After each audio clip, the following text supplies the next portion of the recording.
ഓം ചിത്രം വടതരോർമൂലേ വൃദ്ധാ ശിഷ്യാ ഗുരുർയുവ ഗുരുസ്ഥു മൗനം വ്യാഖ്യാനം ശിഷ്യാസ്തു ഛിന്നസംശയാ.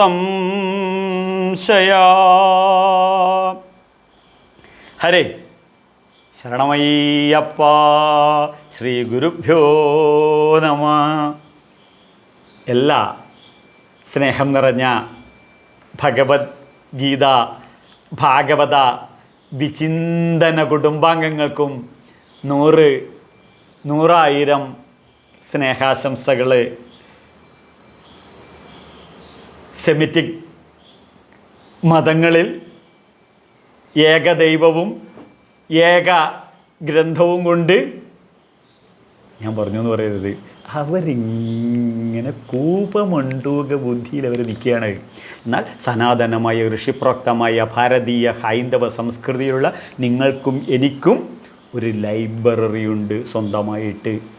ആ ലൈബ്രറി പഠിക്കുന്നത് എന്തിനാണെന്ന് ചോദിച്ചു കഴിഞ്ഞാൽ, ഈ ലൈബ്രറി എന്തിനാണെന്ന് ചോദിച്ചു കഴിഞ്ഞാൽ ശ്രദ്ധിക്കണം, അടിമകളാകാതിരിക്കാൻ. സെമിറ്റിക് മതങ്ങൾ ആ മതത്തിൻ്റെയും ആ മതഗ്രന്ഥങ്ങളുടെയും അടിമകളായി ജീവിക്കുമ്പോൾ ഈ ഒരൊറ്റ മാർഗം മാത്രമേ ഉള്ളൂ എന്ന് പറയുമ്പോൾ പൂർണ്ണാവതാരം എടുത്ത് കൃഷ്ണൻ പറഞ്ഞ് യഥേച്ഛസി തഥാഗുരു, നിന്റെ ഇഷ്ടം പോലെ നീ എന്താണെന്ന് ചെയ്തു. അഭിഹീതി വേദാന്ത ദിണ്ടി മഹാ, 4 വേദവും പറയുന്നു അഭിഹി, നിർഭയത്വത്തിൽ നിന്നും ഒരു പൂർണ്ണത, സമ്പൂർണത. അപ്പോൾ ശ്രദ്ധിക്കണം, എല്ലാവർക്കും നമ്മുടെ ആധാർ കാർഡ് ഉണ്ടല്ലോ, ഉണ്ട്. ആധാർ കാർഡ് കിട്ടിക്കഴിഞ്ഞാൽ ഒരു കാരണവശാലും അതിൽ ഫോട്ടോ നോക്കാൻ പാടില്ല. അയ്യോ അതെന്താ തിരുമേനി അങ്ങനെ പറഞ്ഞത്? ആധാർ കാർഡ് നോക്കിക്കഴിഞ്ഞാൽ ആധാർ കാർഡിലെ ഫോട്ടോ എപ്പോഴും കുരങ്ങന്മാരെ പോലെ ഉണ്ടാവും. എന്തുണ്ടാവും? കുരങ്ങനെ പോലെ ഉണ്ടാവും. ഞാൻ എൻ്റെ ഫോട്ടോ എനിക്ക് ആധാർ കിട്ടിയ ഉടനെ ഞാൻ മടക്കി വെച്ചിട്ട് അനുജനോട് ചോദിച്ചു, എടാ നിൻ്റെ ആധാർ നോക്കട്ടെ പറഞ്ഞു. അത് നോക്കി, സന്തോഷമായി. എന്നെക്കാൾ വൃത്തികെട്ട കുരങ്ങനെ പോലെ. എൻ്റെ ചേട്ടനോട് ഞാൻ പറഞ്ഞു, ചേട്ടൻ്റെ ആധാർ ഒന്ന് കാണിച്ചേ. ഗംഭീരം, നരൻ, വാലില്ലാത്ത നരൻ. അതിലേറെ സന്തോഷമായി. അതുവരെ ഞാൻ ഭാര്യയുടെ ആധാർ ചോദിച്ചില്ല കേട്ടാ. എനിക്ക് 3 പെങ്ങന്മാരുണ്ട്. 3 പെങ്ങന്മാരുടെ ആധാർ നോക്കി, സന്തോഷമായി. ഇനി ഭാര്യ നിൻ്റെ ആധാർ നോക്കാൻ വെച്ച് ഞാൻ ആളെ അത്രയധികം. ഇപ്പോഴാണ് എനിക്ക് സത്യം മനസ്സിലായത്, നമ്മുടെ മുഖത്തിൻ്റെ ഫോട്ടോ അല്ല അതിനകത്ത്, മറിച്ച് നമ്മുടെ കണ്ണിൻ്റെ റെട്ടിണയുടെ ഫോട്ടോ ആണ്. അതുപോലെ തന്നെ ഫിംഗർ പ്രിൻറ്റിൻ്റെയും തമ്പ്. ഈ തമ്പ് നമ്മൾ ലൈക്ക് അടിക്കാറുണ്ടല്ലോ, ഇതാണ് വൈദിക സംസ്കൃതി. വേദങ്ങളിൽ പറയുന്നു, അങ്കുഷ്ഠമാത്ര പുരുഷാന്തരാത്മ തതോ ജനാനാം ഹൃദയേ സന്നിവിഷ്ടം.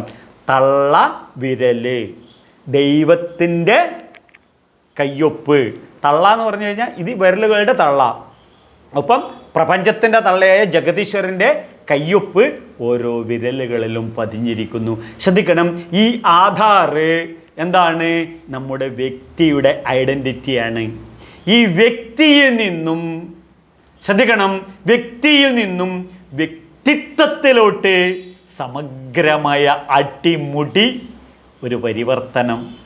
ഇതിനാണ് വേദവും സർവവേദസാര സംഗ്രഹ സംഭൂതമായ ശ്രീശങ്കര ഭഗവത്പാദർ ഭാഷ്യം നൽകിയ ഭഗവത്ഗീതയും ഈ ഭഗവത്ഗീതയുടെ 18 അധ്യായങ്ങളുടെ വികസിത രൂപമായ 12 സ്കന്ധങ്ങളും 18,000 ശ്ലോകങ്ങളുമുള്ള ശ്രീമദ് ഭാഗവതവും പഠിച്ച് വൈദിക വിഹിതമായ ജീവിതം, അതിന് ഈ ശാസ്ത്രങ്ങളിലൂടെ ശാസ്ത്രീയമായി അപഗ്രഥനം ചെയ്ത അറിവും കഴിവും കരുത്തുമുള്ള വ്യക്തിത്വം, ഇതാണ് ഹിന്ദു.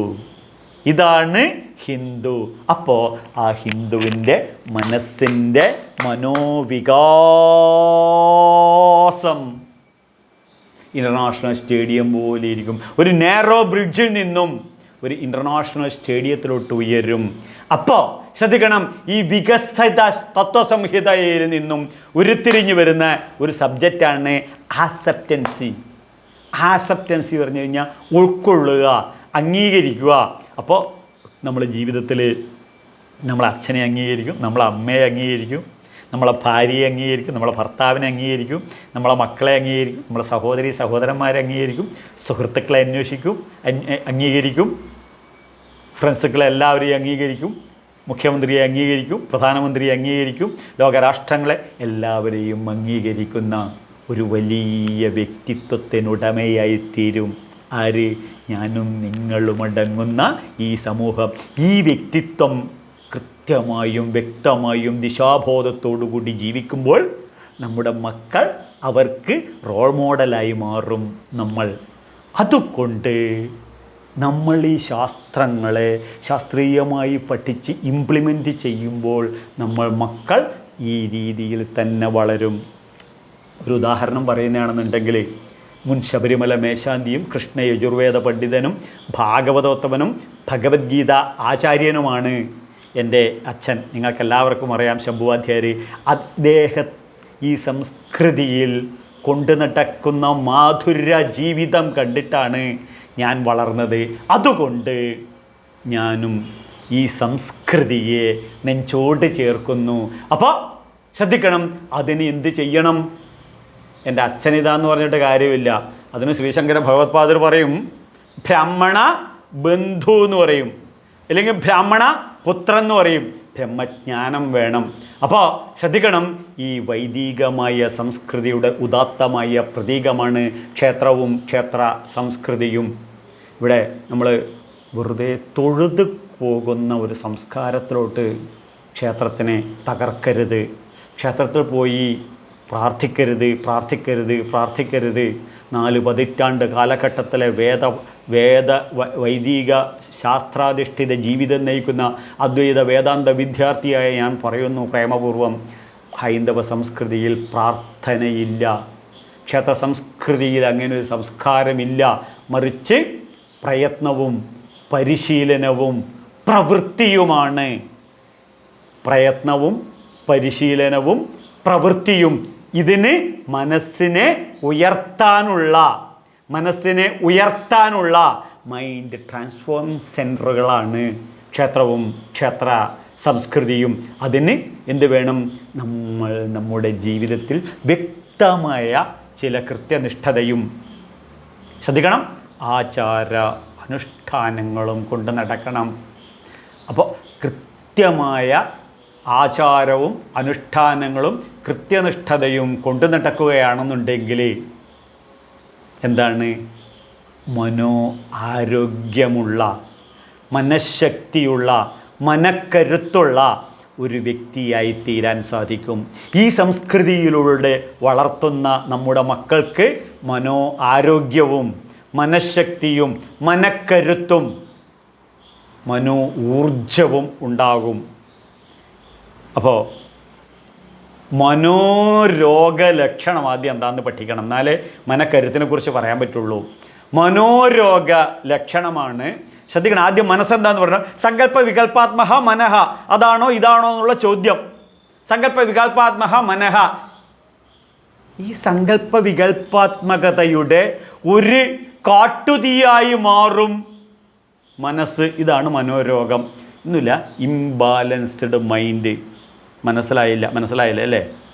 10ാം ക്ലാസ് കഴിഞ്ഞു, +2-ന് എന്ത് പഠിക്കണം? ആകെ കോംപ്ലിക്കേഷനാണ്. കൂട്ടുകാർ ഒരു രീതിയിൽ പറയും, അച്ഛൻ ഒരു രീതിയിൽ പറയും, അമ്മ വേറെ രീതിയിൽ പറയും. കുഞ്ഞുങ്ങളെ ഇതിനു വേണ്ടി പ്രഷർ ചെയ്യും, ട്യൂഷനായി അതായി ഇതായി. കുട്ടികളെ എന്താക്കും? നമ്മൾ ഇംബാലൻസ്ഡ് മൈൻഡാക്കി മാറ്റുന്നു. കുട്ടികൾക്ക് തന്നെ ഒരു വ്യക്തതയില്ല.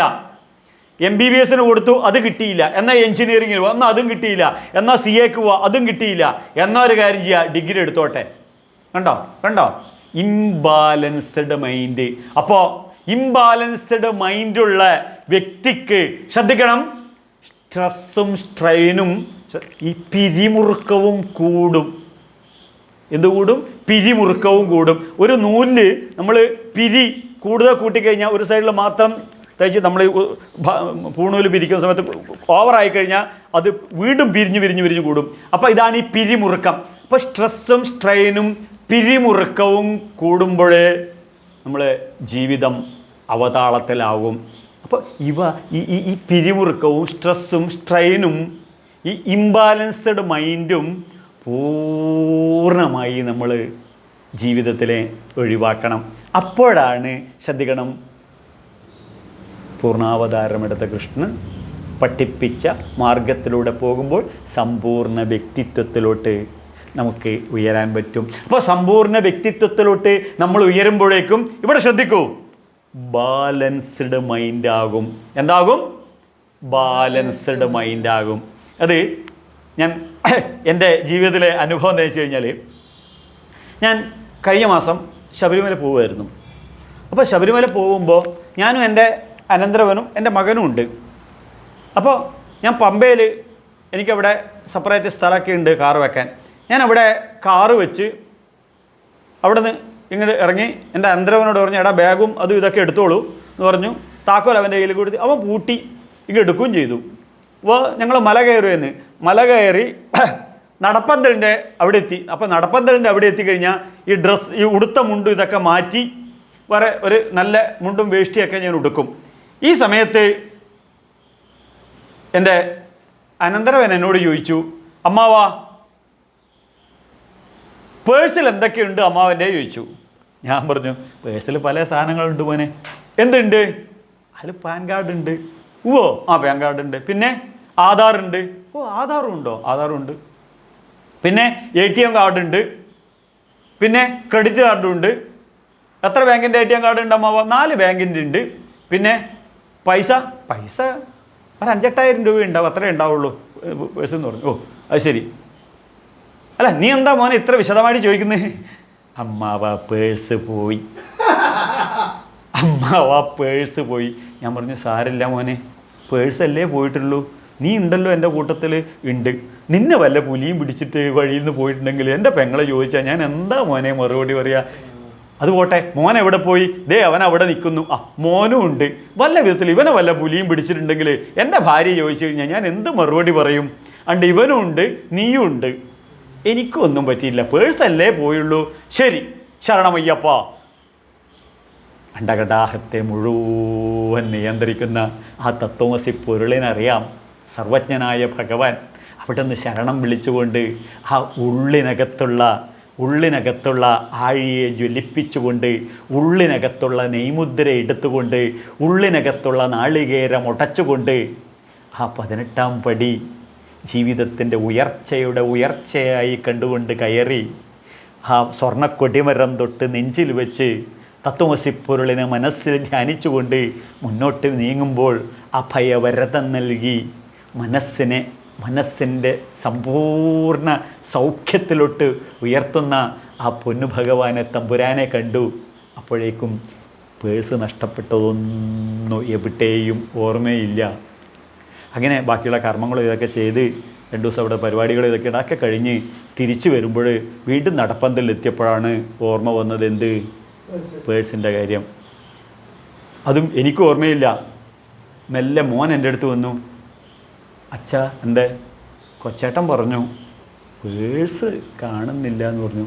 അപ്പോഴാണ് എനിക്ക് ഓർമ്മ വന്നത്, മോനെ സാരമില്ല, പേഴ്സല്ലേ പോയിട്ടുള്ളൂ, നമുക്കൊക്കെ റെഡിയാക്കാം. അവിടെ നിന്നും ശ്രദ്ധിക്കണം, അതിനങ്ങൾ നെഗ്ലക്റ്റ് ചെയ്തു. തിരിച്ചങ്ങോട്ട് പോയി പമ്പയിലെ ചില പരിപാടികളുണ്ട്, അതൊക്കെ തീർന്ന്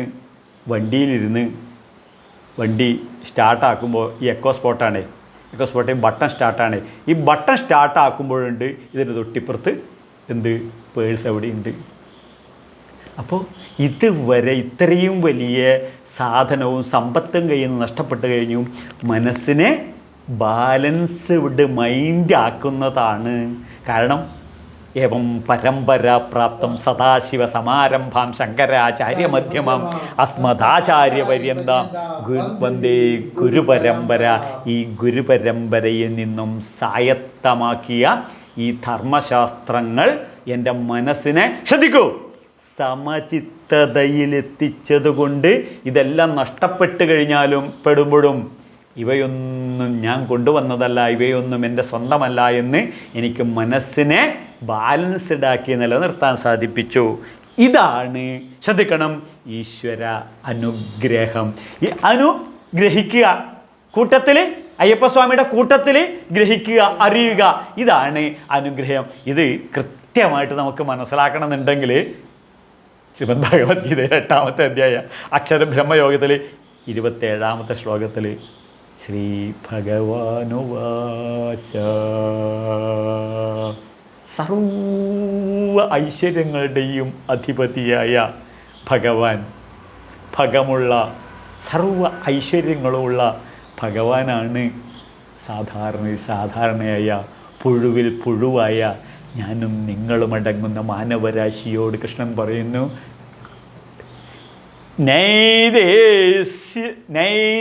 നൈതേ ശ്രുതി പാർത്ഥ ജാനൻ യോഗി മുഹ്യതി കശ്ചന തസ്മാ സർവേഷു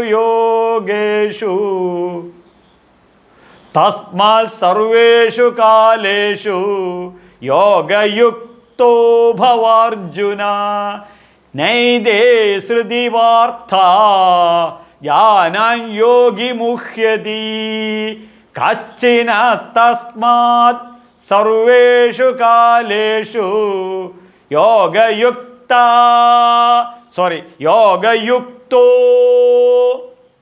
ഭവാർജുന.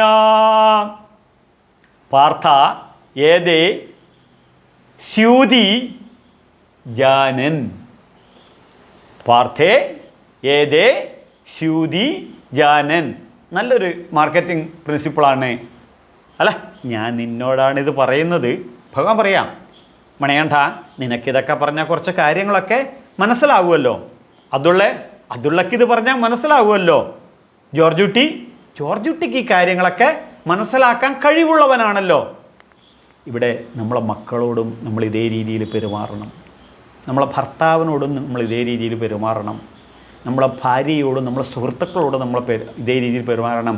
മറ്റുള്ളവരുടെ വിചാരങ്ങൾ കണ്ട് ആക്സെപ്റ്റ് ചെയ്ത് അവരെ പ്രൊമോട്ട് ചെയ്യണം. അല്ലാണ്ട് ദുഃഖിക്കുന്ന ഒരാളെ ചവിട്ടിത്താഴ്ത്താൻ ആർക്കും പറ്റും. അവരെ ഉയർത്തണം എന്നുണ്ടെങ്കിൽ ഇത്തിരി പ്രാക്ടീസ് ചെയ്യണം. ഇതിനാണ് ഭഗവാൻ പറയുന്നത് അഭ്യാസേനത്തെ കൗന്ദേയ, പ്രാക്ടീസ് ചെയ്ത് കഴിഞ്ഞാലേ പറ്റുള്ളൂ. ഇവിടെ പാർത്ഥേ ഏതേ സ്യൂതി ജാനാൻ, നിനക്കിതെല്ലാം പറഞ്ഞാൽ മനസ്സിലാകും കുട്ടാ. എന്ത്? 2 മാർഗങ്ങളാണ് നമ്മുടെ ജീവിതത്തിലുള്ളത്. അത് ശ്രദ്ധിക്കണം. അർജുനൻ്റെ പ്രത്യേകതയാണ്. അർജുനൻ കൃഷ്ണനോട് പറയുന്നു, ശ്രേയസ്യ നിശ്ചിതം ബ്രൂഹി തസ്മൈ ശിഷ്യസ്തേഹം ശാധിമാം ത്വാം പ്രപന്നം. നിങ്ങൾ എന്നെ ശിഷ്യനായി സ്വീകരിച്ച് എനിക്ക് ശ്രേയസ്കരമായ മാർഗം പറഞ്ഞു തരൂ. ഇവിടെ ആ അർജുനോട് ശ്രേയസ് പറഞ്ഞു കൊടുക്കുന്നതിന് മുന്നേ കൃഷ്ണൻ പറയുന്നു 2 മാർഗങ്ങളുണ്ട് അർജുന. ഒന്ന് ശ്രേയസ്, മറ്റേത് പ്രേയസ്. പ്രേയസ് എന്ന് പറയുമ്പോൾ തൽക്കാലം കേൾക്കുമ്പോൾ നല്ല രസമുണ്ടാവും, തൽക്കാലം കഴിക്കുമ്പോൾ നല്ല രസമുണ്ടാവും, പിന്നെ ഇത് അപകടകാരിയായി മാറും. ഉദാഹരണം, നമ്മൾ പ്രേമിക്കുമ്പോൾ നീ എൻ്റെ കണ്ണല്ലേ, നീയല്ല മുത്തല്ലേ, നീ ചക്കരല്ലേ എന്നൊക്കെ പറഞ്ഞ് പ്രേമിക്കുമ്പോൾ നല്ലൊരു രസമുണ്ടാവും. പിന്നെ കല്യാണം കഴിച്ചു കഴിഞ്ഞാലോ അവസാനം വെടിവെപ്പിൽ അവസാനിക്കും. ഇതാണ് എന്ത്? പ്രേയസ്. മനസ്സിലായില്ല? തൽക്കാലം ബിവറേജ് കോർപ്പറേഷനിൽ ക്യൂ നിന്ന് ആ ചാരായൊക്കെ അടിക്കുമ്പോൾ യൗവന തുള്ളിച്ചയിൽ നല്ലൊരു ഒരു ലഹരിയൊക്കെ ഉണ്ടാവും. പക്ഷേ ജീവിതത്തിൻ്റെ സായങ്കാലം പുഴുത്ത് നരകിച്ച് കിഡ്നിയും പോയി, കരളും പോയി, ന്യൂറോ സിസ്റ്റവും പോയി, ക്യാൻസറും വന്ന് ജീവിച്ചിരിക്കുന്ന ശവങ്ങളായി ശവപ്പെട്ടി കിടക്കുന്ന, ജഡ്ജ്മെൻ്റ് കാത്തിരിക്കുന്ന ശവങ്ങൾ പോലെ ജീവിക്കേണ്ടി വരും. എന്ത്? ശവപ്പറമ്പിൽ കുഴിച്ചിടുന്ന ശവത്തെ കുഴിമന്തികളാക്കി തിന്നു കഴിഞ്ഞാലും ഇതേ അനുഭവം തന്നെയാണ്. ഇതാണ് പ്രേയസ്. അപ്പം പിന്നെ ശ്രേയസ്സോ? ശ്രേയസ് ഇത്രയേ ഉള്ളൂ, കഷായം പോലെയാണത്. ആദ്യം നല്ലൊരു കയ്പും ഇതൊക്കെ ഉണ്ടാവും, പിന്നെ നെല്ലിക്ക പോലെയാണ്, മൂക്കും തോറും മധുരം കൂടും. അപ്പോൾ ശ്രദ്ധിക്കണം, ഈ കഷായം കയ്പിൽ കുടിച്ചു കഴിഞ്ഞാലും നമുക്ക് അസുഖത്തിൽ മാറിക്കിട്ടും. കശ്ചന യോഗി ന മുഹ്യതി. യോഗി. ഇവിടെയാണ് യോഗി എന്ന് പറയുന്നത്. പെട്ടെന്ന് പറഞ്ഞാൽ മനസ്സിലാവും. യോഗി എന്ന് പറഞ്ഞാൽ ഇപ്പോഴത്തെ പോപ്പുലറാണ്. എന്താണ് പോപ്പുലർ? പാകിസ്ഥാനിൽ അവിടെ പ്രതിപക്ഷത്തെ ഒരു MP എഴുന്നേറ്റ് നിന്നിട്ട് അവിടുത്തെ സ്പീക്കറോട് കഴിഞ്ഞ ആഴ്ച പറയണത്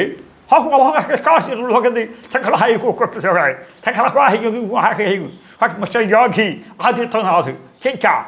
മനസ്സിലായോ വല്ലതും? ഇല്ല, എനിക്ക് മനസ്സിലായിട്ടില്ല. പക്ഷേ ഈ അറബി പറയുന്നതിനിടയിൽ താഴത്ത് ഇംഗ്ലീഷിൽ കൃത്യമായിട്ട് എഴുതി കാണിക്കുന്നത് ഇത്രയേ ഉള്ളൂ. നമ്മുടെ ശത്രു രാഷ്ട്രമായ ഭാരതം, അവിടെ ഉത്തർപ്രദേശ് എന്ന് പറഞ്ഞൊരു സ്റ്റേറ്റ് ഉണ്ട്. ഈ സ്റ്റേറ്റിൽ ഒരു വർഷത്തെ ബഡ്ജറ്റ് അവതരിപ്പിക്കുന്നത്, ആ ബഡ്ജറ്റിൻ്റെ 50% ഉള്ളൂ പാകിസ്ഥാൻ എന്ന ഈ രാഷ്ട്രത്തിൻ്റെ ഒരു വർഷത്തെ ബഡ്ജറ്റ് എന്ന്. അപ്പോൾ പാകിസ്ഥാൻ എന്ന് പറഞ്ഞ ഒരു രാഷ്ട്രത്തിൻ്റെ ബഡ്ജറ്റിൻ്റെ നേരെ ഇരട്ടി ഭാരതത്തിലെ ഒരു സംസ്ഥാനത്തിൻ്റെ ബഡ്ജറ്റ് അവതരിപ്പിക്കുന്ന, ശ്രദ്ധിക്കണം, സ്വർണ്ണ കള്ളക്കടത്തല്ല ഇവിടെ പറയുന്നത്. പിന്നെ 100,000 കോടി രൂപ മകളുടെ അക്കൗണ്ടിലേക്ക് വന്ന കാര്യമല്ല ഇവിടെ പറയുന്നത്. 2 ജോഡി ജുബ്ബയും 2 ജോഡി കാവിമുണ്ടും മാത്രമുള്ള കൊള്ളക്കാർക്കും തട്ടിപ്പുകാർക്കും ചതിക്കാർക്കും വഞ്ചകന്മാർക്കും സ്ത്രീപീഡകന്മാരുടെയും ദുസ്വപ്നമായി മാറുകയും സാധാരണക്കാർക്കും നന്മയിൽ നല്ലവരായി ജീവിക്കുന്ന ഭാരതത്തിലെ ഉത്തർപ്രദേശിലെ ഓരോ പൗരൻ്റെയും ഹൃദയത്തുടിപ്പായി മാറിയതാണ് ഈ യോഗി ആദിത്യനാഥ്. അപ്പോൾ ഈശ്വരീയമായ ഒരു ബുദ്ധി, ഈശ്വരീയമായ ഒരു ചിത്തം, ഈശ്വരീയമായ ചിന്തകളെ, അത് ഭഗവത് ബോധം ഉള്ളവരാണ് യോഗിമാർ. മറ്റു വേറെ ആരുമില്ല. യുജ്യതേ ഇതി യോഗ.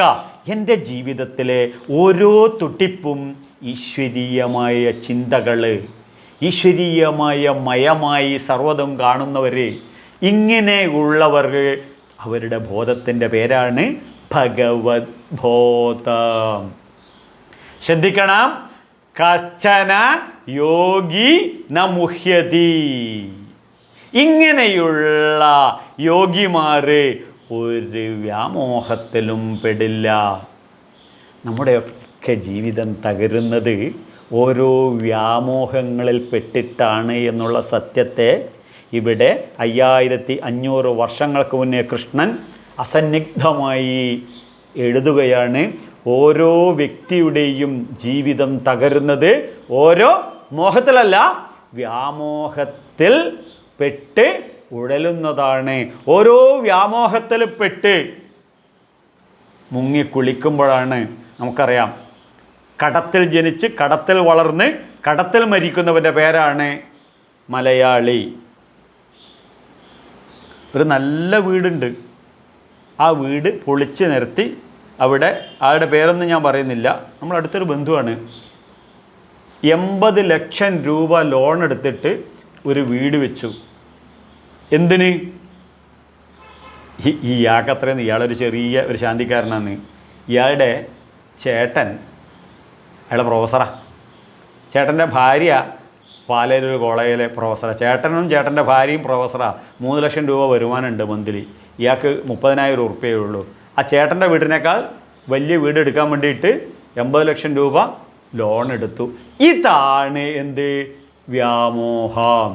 നമ്മൾ കാശ് ഇരട്ടിപ്പിക്കുക. നമുക്കറിയാം ലിസ്, ഓരോ കമ്പനിക്കാരും മറ്റേ ആരാധന ജ്വല്ലറിയുടെ കാര്യം വന്നു, എല്ലാത്തിനകത്തും ഇതിനകത്തൊക്കെ ഇപ്പം സമൂഹത്തിന് മുഴുവൻ സൊസൈറ്റി, അവിടെയൊക്കെ കാശ് ഇട്ട് കഴിഞ്ഞാൽ ഇരട്ടി ഇങ്ങോട്ട് തരും.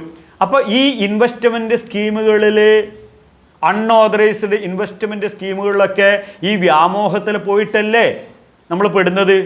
മൊബൈലിൽ 100,000 പരസ്യങ്ങൾ നമ്മളിപ്പോൾ വരുന്നുണ്ടില്ലേ. ഇപ്പോൾ നമുക്കറിയാം, വ്യാമോഹത്തിൽ പെട്ട് കുറച്ച് പോയിട്ടാകുമ്പോൾ അതിനെ സ്ക്രൂട്ടനൈസ് ചെയ്ത് കാര്യങ്ങൾ മനസ്സിലാക്കി ഡിജിറ്റൽ അറസ്റ്റ് എന്നും പറഞ്ഞിട്ട് ഇങ്ങോട്ട് വരും. അപ്പോഴോ നീ പോട ഡേഷ എന്ന് പറയാനുള്ള ചങ്കൂറ്റം നമുക്കുണ്ടാവണം എന്നുണ്ടെങ്കിൽ നമുക്കെന്ത് വേണം? നമ്മൾ വ്യാമോഹത്തിൽ പെട്ട് ഒരബദ്ധവും ചെയ്യാത്തവരായിരിക്കണം. ഇതുകൊണ്ടാണ് കൃഷ്ണൻ പറയുന്നു, യശ്ചന യോഗി ന മുഹ്യതേ. ഒരു വ്യാമോഹത്തിലും പെടില്ല. ആര്?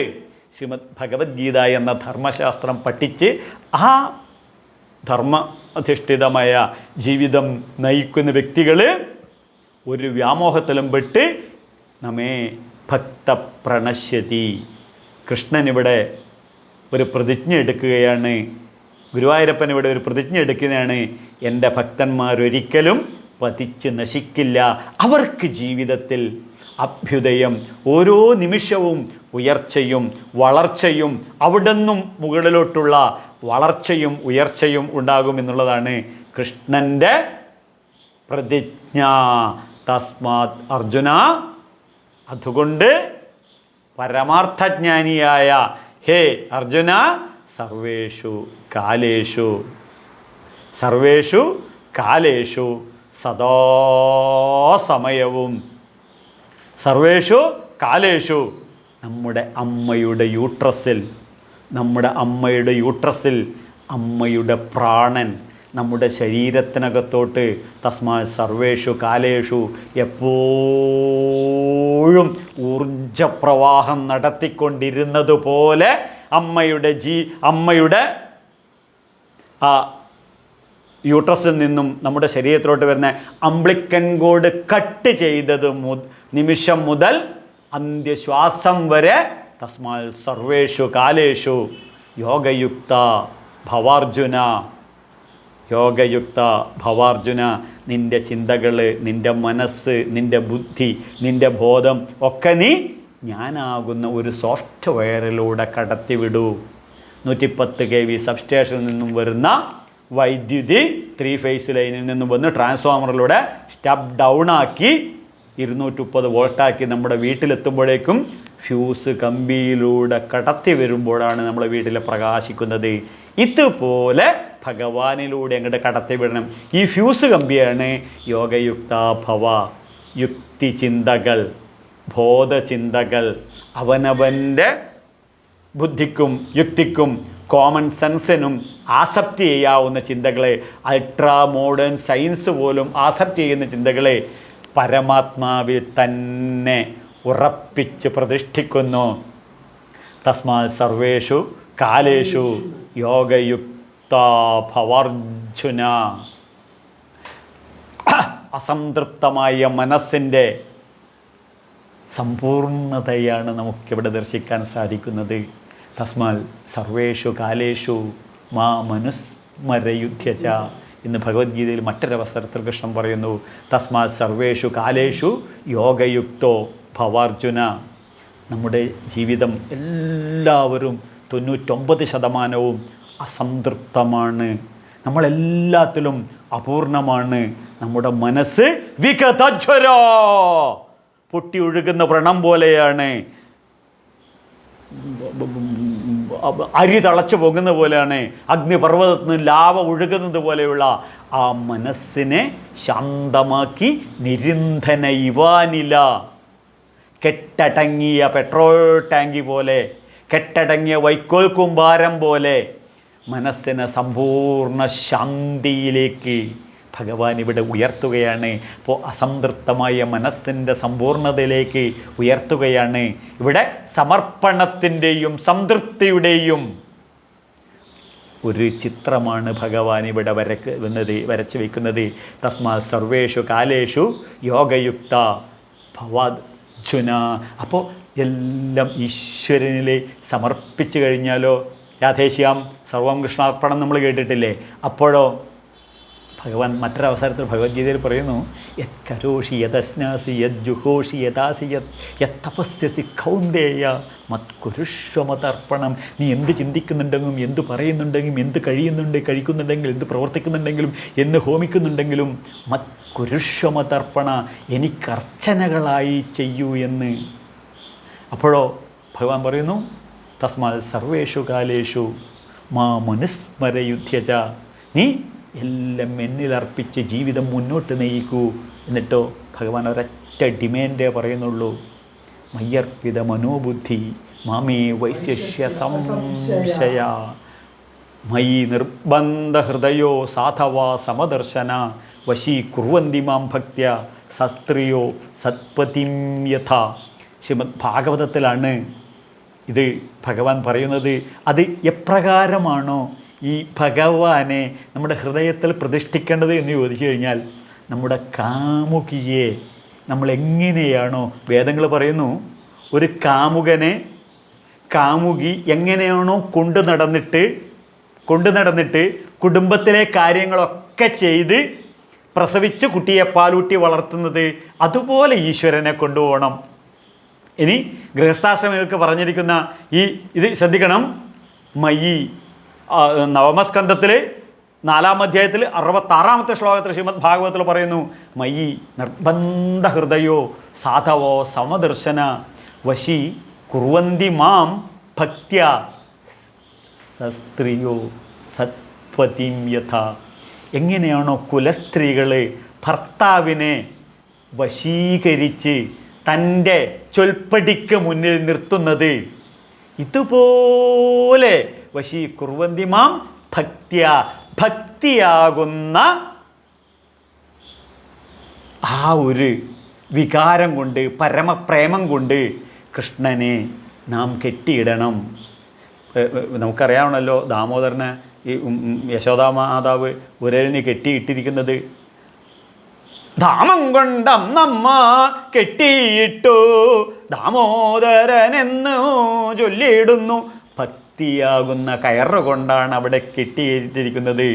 അപ്പോഴോ എന്താ വരിക? ഈ രീതിയിൽ ഭഗവാനിൽ അർപ്പിതമായ ജീവിതം കൊണ്ട് നടക്കുന്നതാണെങ്കിലോ സാധവോ ഹൃദയം മഹ്യ സാധൂനാം ഹൃദയം ത്വതാഹം മദന്യത്തേന ജാനന്തി നാഹം തേഭ്യോ മനാഗപി. ഗുരുവായൂരപ്പനെ പറയുന്നതെന്ന് സാധവോ ഹൃദയം മഹ്യം. ഇങ്ങനെ ധർമാധിഷ്ഠിതമായ ജീവിതം നടത്തുന്ന വ്യക്തിയുടെ ഹൃദയമാണ് ഞാൻ എന്ന് ഗുരുവായൂരപ്പൻ പറയുന്നു. സാധൂനാം ഹൃദയം ത്വതഹം, അവരുടെ ഹൃദയത്തിലാണ് ഞാൻ വസിക്കുന്നത്. ഗുരുവായൂർ ശ്രീലകമായി മാറണം. ഞാനും നിങ്ങളും അടങ്ങുന്ന സമൂഹത്തിലെ ഓരോ വ്യക്തിയുടെയും ഹൃദയ മദന്യത്തേന ജാനന്തി, മറ്റൊന്നിനെക്കുറിച്ചും എനിക്ക് ചിന്തയില്ല. നാഹം തേഭ്യോ മനാഗപി. അങ്ങനെ ആ ഹൃദയഗുഹ ക്ഷേത്രനിവാസിയായ ഗുരുവായൂരപ്പ സാന്നിധ്യം ഗുരുവായൂരിൽ തൊഴുത ഭക്തന്മാർ ഹൃദയത്തിൽ വികസിപ്പിക്കണം എന്നുള്ളതാണ് ശ്രീകൃഷ്ണ പരമാത്മാവ് നമ്മളെ പഠിപ്പിക്കുന്നത്. അതിന് ആ ഗുരുവായൂരപ്പൻ്റെ അനുഗ്രഹം, പൂർണ്ണാവതാരമെടുത്ത കൃഷ്ണൻ്റെ അനുഗ്രഹം എനിക്കും നിങ്ങൾക്കും എല്ലാവർക്കും ഒരുപോലെ ഉണ്ടാകട്ടെ എന്ന് ആത്മാർത്ഥമായി ആശംസിച്ചുകൊണ്ട് ലോക സമസ്ത സുഖിനോ ഭവന്തു. സ്വാമി ശരണമയ്യപ്പ.